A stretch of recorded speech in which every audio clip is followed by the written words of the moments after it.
You're watching Mirror 7 News. Stay informed, stay ahead for more news.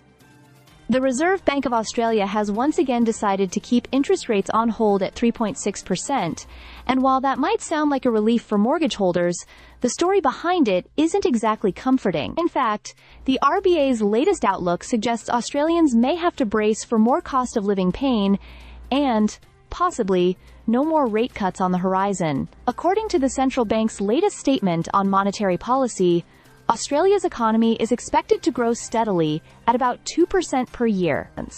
That's the good part.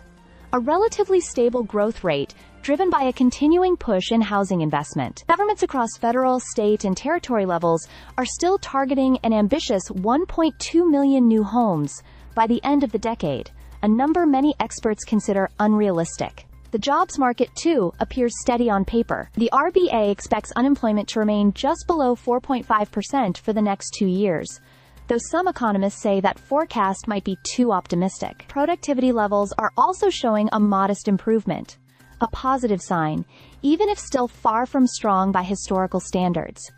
But here's where the concern grows. Despite stable growth and employment, wage increases aren't keeping up with rising prices. Inflation remains stubbornly high, and the RBA admitted that the September quarter's figures were notably higher than expected. The central bank now expects inflation to peak at around 3.7% by mid-next year, well above the comfort zone of 2 to 3%. For many Australians, that means another year of losing purchasing power, as wage growth is forecast to remain below inflation. RBA Governor Michael Bullock acknowledged the uncertainty, saying it's possible there will be no further rate cuts, and equally possible, there could be more. But with inflation proving sticky and the economy operating near capacity, most analysts believe the next move could actually be a rate hike, though likely not until 2027. Market expectations have shifted dramatically too. Earlier forecasts of multiple rate cuts have been scaled back, and now the cash rate is only expected to dip slightly to 3.3% next year. In simple terms,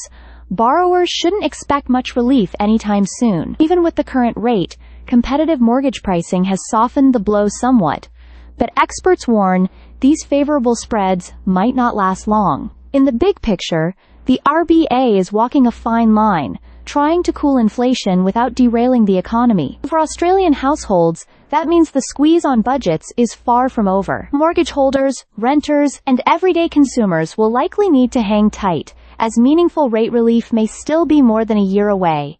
Stay subscribed for more videos.